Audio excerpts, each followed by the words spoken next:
Morning students, मैं हूँ दीक्षा। आज मैं आपको पढ़ाने वाली हूँ परागण के बारे में, यानी कि पॉलिनेशन के बारे में। तो परागण की क्रिया पुष्पों में होती है और इसके पहले वाले लेक्चर में मैं आपको ओव्यूल की संरचना, प्रॉपर पुष्प की संरचना बता चुकी हूँ। तो पुष्प में जो ऊपर की ओर वर्तिकाग्र होता है, यानी कि स्टिग्मा होती है, वहाँ से परागकण कहाँ जाते हैं? ओवम तक जाते हैं, यानी ओवरी तक जाते हैं और पुष्प को क्या कर देते हैं? परागित कर देते हैं। तो परागित करने की क्रिया कहलाती है परागण। परागकण के द्वारा पुष्प को परागित किया जाता है। परागकण कहाँ जाते हैं? वर्तिकाग्र से होते हुए ओवरी में जाते हैं और ये डायरेक्ट भ्रूण कोश तक नहीं जाते, पहले कहाँ जाते हैं? ओवरी तक जाते हैं और नर युग्मक यानी कि माइक्रोस्पोरेंजियम का निर्माण कर लेते हैं। फिर यहाँ पर क्या होती है? निषेचन की क्रिया होती है। जैसा कि मैंने आपको बताया कि जो पुष्प होता है उसमें लैंगिक जनन होता है। तो जो परागण की क्रिया है वो मुख्य रूप से दो प्रकार की होती है। कितने प्रकार की होती है? दो प्रकार की। पहला होता है स्वपरागण और दूसरा होता है परपरागण, यानी कि सेल्फ पॉलिनेशन और क्रॉस पॉलिनेशन। तो सबसे पहले हम देखेंगे परागण की डेफिनेशन। परागण जिसे क्या कहते हैं? पॉलिनेशन। क्लियर? तो परागण की क्रिया क्या कहलाती है? वह क्रिया जिसमें परागकण पुष्प के वर्तिकाग्र तक जाते हैं। परागकण कहाँ जाते हैं? पुष्प के वर्तिकाग्र तक जाते हैं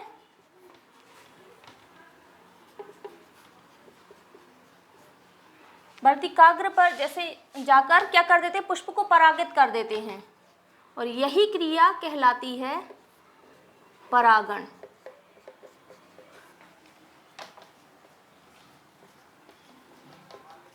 ये क्रिया क्या कहलाती है? परागण कहलाती है।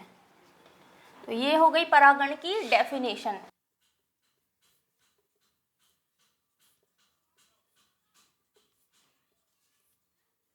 हमने पुष्प की संरचना में देखा था कि नर युग्मक जो होते हैं परागकोश, यहाँ पे हम फ्लावर की संरचना बना लेते हैं, ये होते हैं पुंकेसर। यहाँ ये क्या होते हैं? पुंकेसर। और ये होता है वर्तिकाग्र।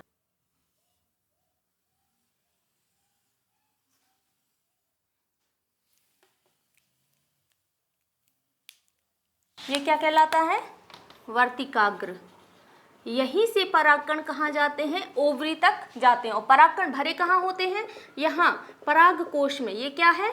परागकोश। यहाँ अंदर क्या भरे होते हैं? परागकण।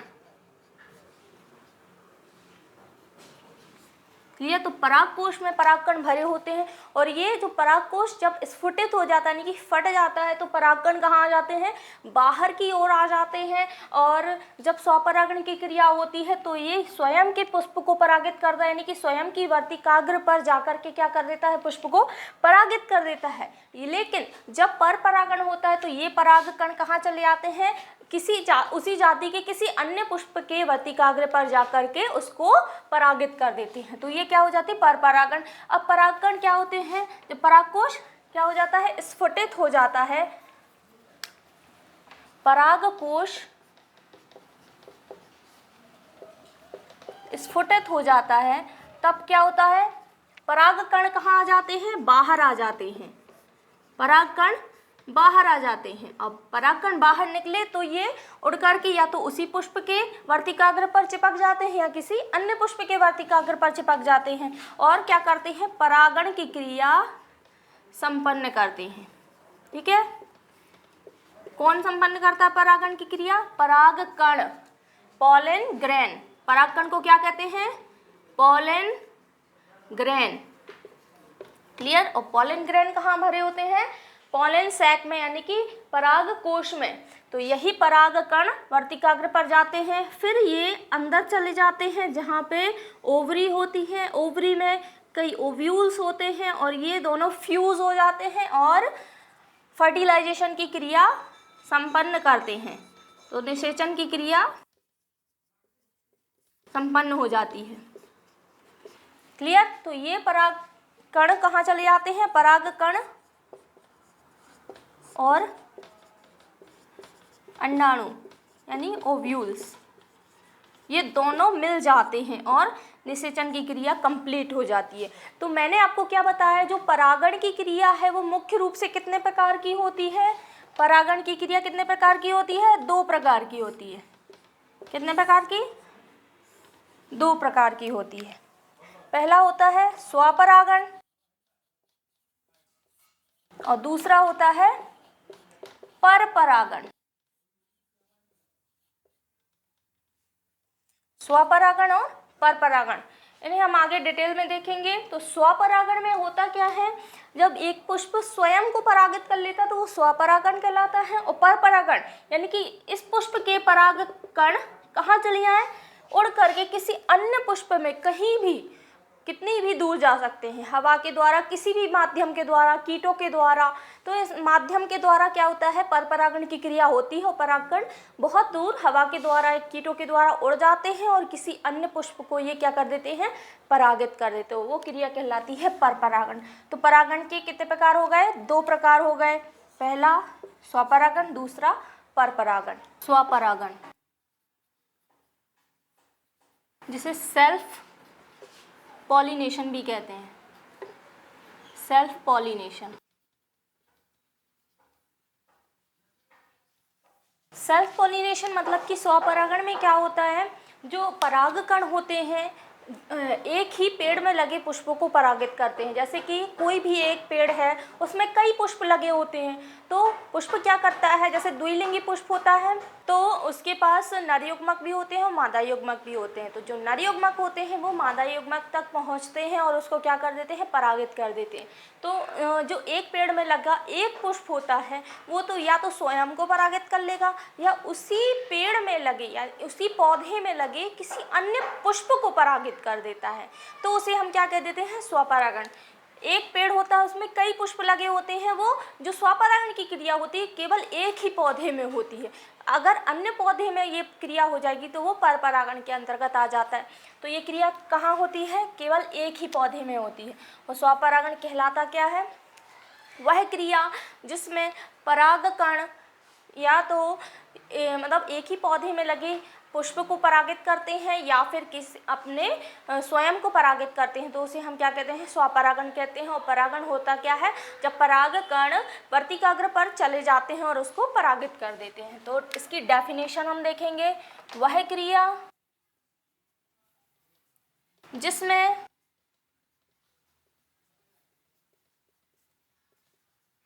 परागकण जो होते हैं या तो स्वयं के पुष्प को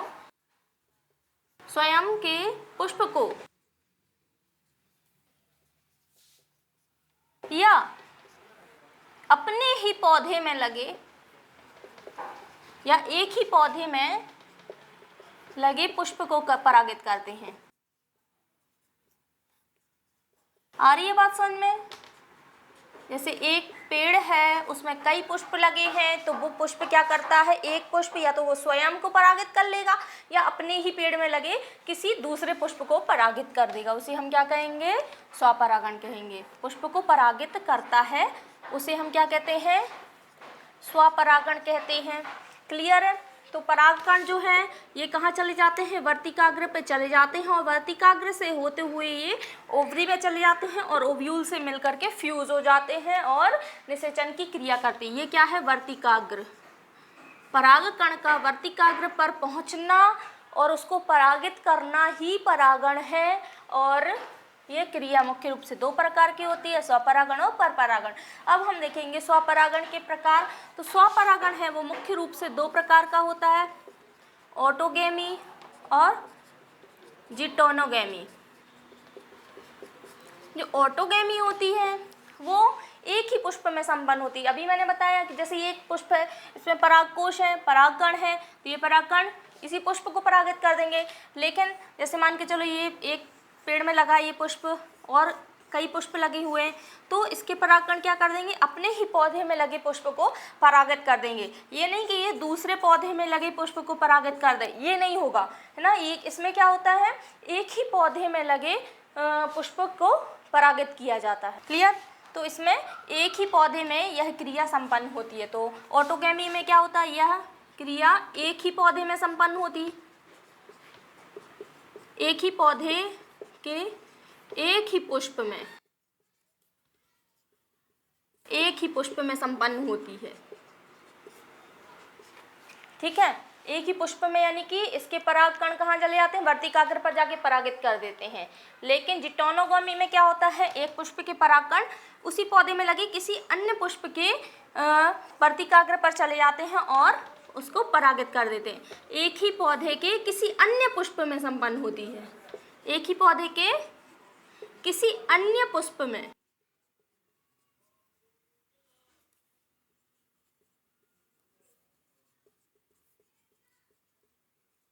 ये क्रिया जो है वो एक ही पौधे में हो रही है, लेकिन जो ऑटोगैमी में एक पुष्प में हो रही है और ये उसी पौधे में लगे किसी अन्य पुष्प में हो रही, तो ये क्या कहलाती है, जिटोनोगमी। तो ये मुख्य रूप से कितने प्रकार का होता है, 2 प्रकार का होता है। एक और क्रिया होती है इसके अलावा, क्लिस्टोगैमी। ये मोस्टली एग्जाम में आ जाता है, क्लिस्टोगैमी क्या है।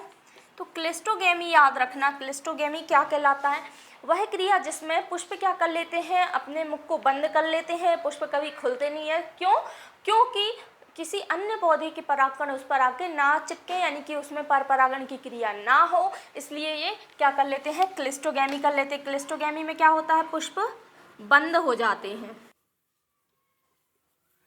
क्यों हो जाते हैं, ताकि वो परपरागण की क्रिया ना कर पाए। फॉर एग्जाम्पल मूंगफली, ऑक्जेलिस। ये for NEET exam most important question है, टिक लगा के नोट लगा के लिख लेना। क्लिस्टोगैमी में क्या हो जाता है, इस क्रिया में पुष्प बंद हो जाते हैं।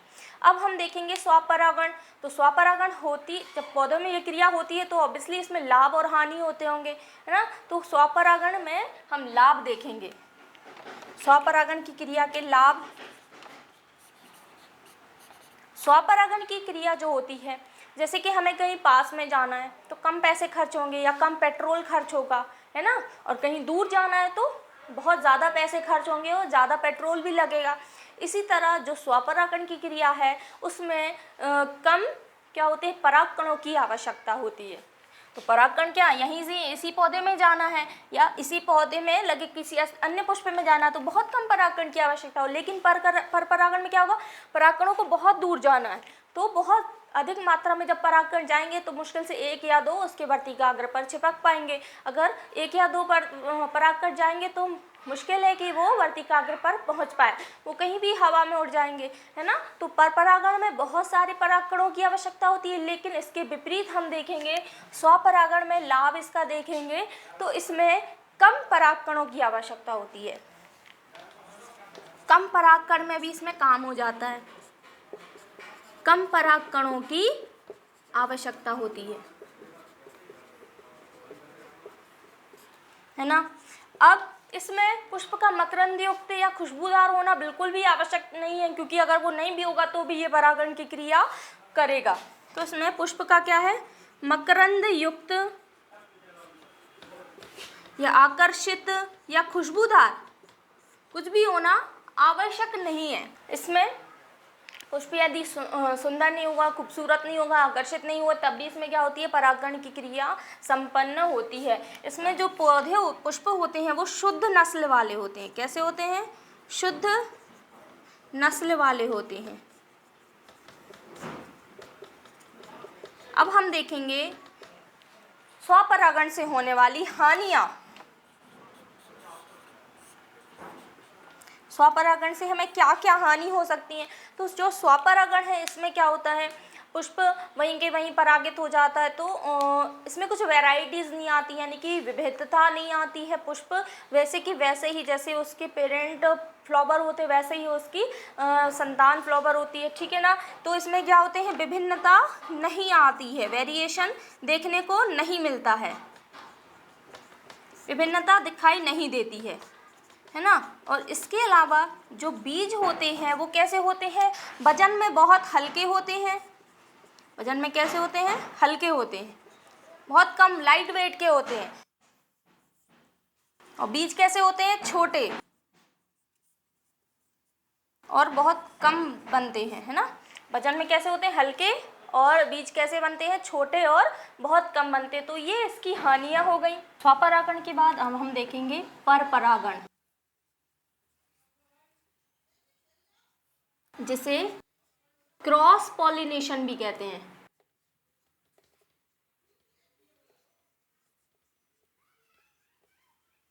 क्रॉस पॉलिनेशन में क्या होता है, जो परागकण होते हैं उसी जाति के दूसरे पौधे पर जाकर के उसको परागित करते हैं। मतलब ये जो क्रिया है दो पौधों के बीच में होती है, दो पौधों के मेल और फीमेल फ्लावर के बीच में होती है।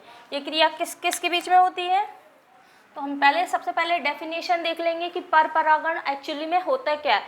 परपरागण वह क्रिया है जिसमें किसी पुष्प के परागकण उसी जाति के किसी दूसरे पौधे के पुष्प को परागित करते हैं, उसे क्या कहते हैं, परपरागण। वह क्रिया जिसमें एक या किसी पुष्प के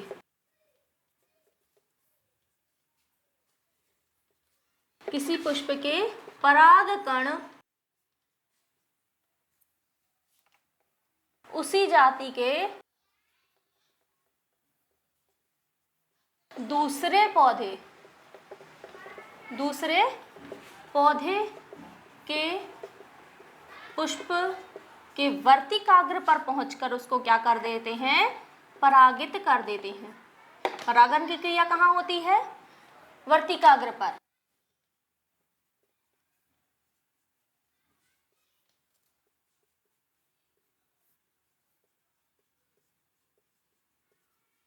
परागित करते हैं उसे क्या कहते हैं, परपरागण।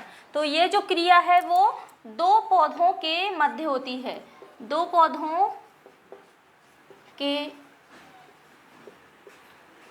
नर पुष्प और मादा पुष्प में होती है, या फिर नर युग्मक या मादा युग्मक भी कह सकते हैं ना, क्योंकि इसके बाद जो पुष्प में होते हैं वो गैमीट बना लेते हैं, यानी परागकण और अंडाणु ये क्या करते हैं, गैमीट का निर्माण कर लेते हैं। तो ये जो क्रिया है दो पौधों के मध्य होती है, परपरागण की क्रिया। और परपरागण की क्रिया में इसे एलोगेमी भी कहते हैं। क्या कहते हैं, एलोगेमी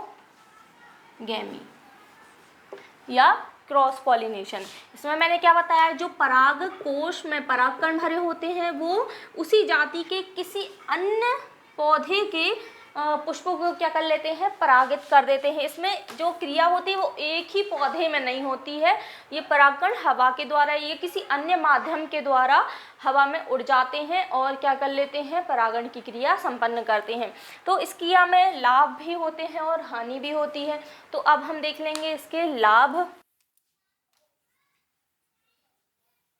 जो परपरागण की क्रिया होती है उसके क्या लाभ होते हैं, इसमें जो बीज बनते हैं वो बहुत अधिक बनते हैं। बीज कैसे बनते हैं, अधिक बनते हैं, है ना। इसके अलावा बीज जो होते हैं वो भारी होते हैं, अच्छी किस्म के होते हैं, है ना। और जो बीज होते हैं वो स्वस्थ बनते हैं, स्वस्थ बीज होते हैं, मकरंद युक्त बीज होते हैं। तो ये इसके क्या हो गए, लाभ। अब हम देखेंगे इसकी हानियां। परपरागण की क्या हानियां हैं, इसमें माध्यम की आवश्यकता होती है। यदि माध्यम अवेलेबल नहीं होगा तो परपरागण की क्रिया नहीं हो पाएगी। बिना माध्यम के परपरागण की क्रिया इम्पॉसिबल है। तो इसमें इसकी एक सबसे बड़ी हानि क्या हो जाती है कि इसमें माध्यम की आवश्यकता होती है। बिना माध्यम के ये क्रिया नहीं होती है। अगर माध्यम नहीं होगा तो परपरागण भी नहीं होगा, है ना। और इसमें जो शुद्धता होती है वो खत्म हो जाती है। तो शुद्धता यानी शुद्ध नस्ल वाले प्लांट नहीं मिलते हैं। पर परागण में माध्यम के बिना इसकी क्रिया नहीं होती और जो पुष्प होते हैं वो शुद्ध नस्ल वाले नहीं होते। और इसमें एक लाभ में ये आ जाएगा जो हमने उसकी हानि में पढ़ा था स्वपरागण में, इसमें विभिन्नता भी देखने को मिलती है। मतलब क्योंकि कई प्रकार के पुष्प का निर्माण होता है और जब पुष्प क्या होते हैं दूर जगह जाते हैं तो नए प्रकार की वैरायटी का निर्माण करते हैं। वैसे ही जैसे पहले पुष्प थे वैसा ही नहीं बनते हैं, ये कुछ अलग प्रकार से अपना निर्माण कर लेते हैं तो नए नए पुष्प देखने को मिलते हैं। तो इसमें क्या होती है विभिन्नताएं विभिन्नता यानी वेरिएशन यानी कुछ अलग देखने को मिलता है, तो इसमें विभिन्नताएं भी देखने को मिलती है। ये क्या हो गया, इसका लाभ हो गया। अब हम देखेंगे जो पर परागण होता है वो कितने प्रकार का होता है। पर परागण मुख्यतः 3 प्रकार का होता है। इसके प्रकार हम देखेंगे ये कितने प्रकार का होता है, 3 प्रकार का। सबसे पहले होता है वायु परागण, जल परागण और तीसरा होता है जंतु परागण। तो वायु परागण जो है, जो परागण जैसा नाम लिखा है वैसे ही उसी के द्वारा होता है। वायु परागण में क्या होता है, परागकण जो छोटे छोटे परागकण होते हैं वो वायु के द्वारा एक स्थान से दूसरे स्थान पर चले जाते हैं और एक पौधे से दूसरे पौधे के वर्तिकाग्र पर जाते हैं और उसको क्या कर देते हैं, परागित कर देते हैं। तो ये इसके द्वारा ही क्या हो जाती है, वायु परागण की क्रिया संपन्न हो जाती है। और वायु परागण में किस माध्यम की आवश्यकता होती है, वायु की। हो वायु परागण की क्रिया किसके द्वारा होती है, यह क्रिया वायु के द्वारा होती है। और परागकण वायु के माध्यम से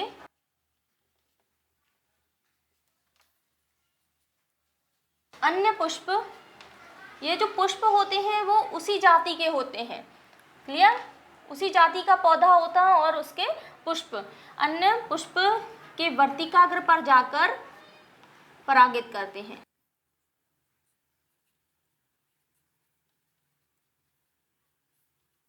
तो यह क्रिया क्या कहलाती है, वायु परागण कहलाती है। इसमें बीज अगर बड़े और भारी होंगे तो वो हवा के द्वारा नहीं जा पाएंगे। तो बीज कैसे होना चाहिए, इसमें हल्के होना चाहिए और छोटे होना चाहिए, तभी ये क्या होते हैं, वायु के द्वारा एक स्थान से दूसरे स्थान पर उड़कर जा सकते हैं, है ना, और परपरागण की क्रिया संपन्न करा सकते हैं। फॉर एग्जाम्पल मक्का में वायु परागण की क्रिया होती है। तो ये इसका एग्जाम्पल हो गया। अब हम देखेंगे जल परागण। जल परागण में क्या होता है, जो परागकण होते हैं वो जल के द्वारा, किसके द्वारा, जल के द्वारा अन्य पुष्प के वर्तिकाग्र पर पहुंचकर क्या कर देते हैं, उसको परागित कर देते हैं। तो ये क्रिया क्या कहलाती है, जल परागण कहलाती है। तो जल परागण का एग्जाम्पल हम देखेंगे, इसका एग्जाम्पल है हाइड्रिला वेलेस्नेरिया। ये क्या हो गए, जल परागण के एग्जाम्पल हो गए। अब हम देखेंगे लास्ट जंतु परागण। सबसे ज़्यादा परागण जंतुओं के द्वारा होता है, लगभग 80% जंतु परागण यानी कि कीट परागण के द्वारा होता है, कीटों के द्वारा होता है। सबसे ज़्यादा हमें यही परागण देखने को मिलता है, कीटों के द्वारा जो जंतु परागण होता है यही पौधों में सर्वाधिक देखने को मिलता है। 80% लगभग कीट परागण होता है। तो इस क्रिया में क्या होता है, कीट क्या करते हैं, कीट के जो किसी पौधे के परागकण पर बैठते हैं, परागकोश पर बैठते हैं तो उसके पैरों में परागकण चिपक जाते हैं। जब ये कीट किसी अन्य पुष्प पर बैठते हैं तो वर्तिकाग्र जो होता है वो चिपचिपा होता है। वो परागकण कहाँ चिपक जाते हैं, वर्तिकाग्र पर चिपक जाते हैं और वो डायरेक्ट जाते हैं कहाँ पे, ओवरी में, और इसको परागित कर देते हैं, है ना। जैसे यहाँ पे एक कीट बना के देखते हैं, या ये कीट यहाँ पर आके बैठ जाता है तो इसके पैरों में क्या होते हैं, परागकण। यहाँ पर जैसे परागकोश पर आके बैठा तो इसके पैरों में क्या होते हैं, परागकण चिपक जाते हैं। अब ये उड़कर किसी अन्य पौधे, ये जो पौधा है उसी जाति का होता है, जैसे मान लो ये गुलाब का पौधा है या गुड़हल का पौधा है, तो कीट इस पे आके बैठा, इसके परागकण चिपक गए पैर पे, फिर जब ये जाके दूसरे पौधे पर बैठता है तो उसमें जो वर्तिकाग्र होती है उसके ऊपर चिपचिपा पदार्थ निकलता रहता है। तो कीट जैसे बैठता है तो इसके पैरों से परागकण कहाँ आ जाते हैं, वर्तिकाग्र पर, और इसको क्या कर देते हैं, परागित कर देते हैं। तो इसकी डेफिनेशन देखते हैं। जब परागण किसके द्वारा होता है, कीटों के द्वारा होता है।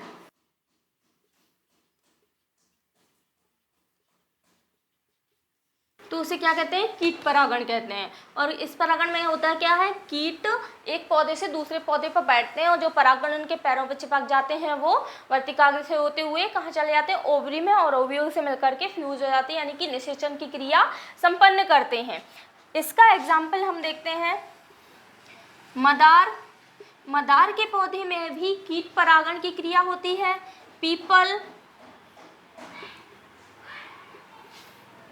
पीपल के पेड़ में भी क्या होती है, कीट परागण की क्रिया होती है, क्योंकि जो परागकण होते हैं वो कीटों के द्वारा एक स्थान से दूसरे स्थान पर चले जाते हैं। सॉल्विया में भी क्या होता है, कीट परागण होता है। इसको विस्तार में बुक में दिया गया है। तो जो सॉल्विया होता है उसकी जो स्ट्रक्चर होता है, वो उसका जो फूल होता है वो कैसा होता है, इस टाइप से होता है, द्विओष्ठीय। इसका जो ऊपरी ओष्ठ होता है, यानी कि ऊपरी जो सिरा होता है, इस टाइप से इसका चित्र होता है। ये यहाँ पर ये कैसा होता है, द्विओष्ठीय होता है। अब जब कीट यहाँ पर आकर बैठ जाता है तो ये क्या कर लेता है, इसके परागकण यहीं पे छोड़ देता है और ये कीट पतंगे को भी अपने अंदर कर लेता है। और परागकण के द्वारा, वर्तिकाग्र के द्वारा परागकण कहाँ चले जाते हैं, इसके ओवरी में चले जाते हैं, और यहाँ पर क्या होती है, कीट परागण की क्रिया संपन्न हो जाती है ना, क्योंकि जो परागकण है वो यहाँ पर आकर चिपक जाते हैं। जैसे ही कीट यहाँ आकर बैठता है और परागकण यहाँ पे चिपक जाते हैं। तो सॉल्विया, पीपल, मदार, इन सब में क्या होती है, कीट परागण की क्रिया होती है। इसके अलावा ऑर्किड, अंजीर, इन सब में भी कीट परागण की क्रिया यानी जंतु परागण की क्रिया होती है। तो ये रहा हमारा परपरागण। तो स्टूडेंट्स, आज का लेक्चर यहीं समाप्त होता है। उम्मीद है आपको पसंद आया होगा। वीडियो को ज़्यादा से ज़्यादा शेयर कीजिए, लाइक कीजिए, सब्सक्राइब कीजिए। Thank you.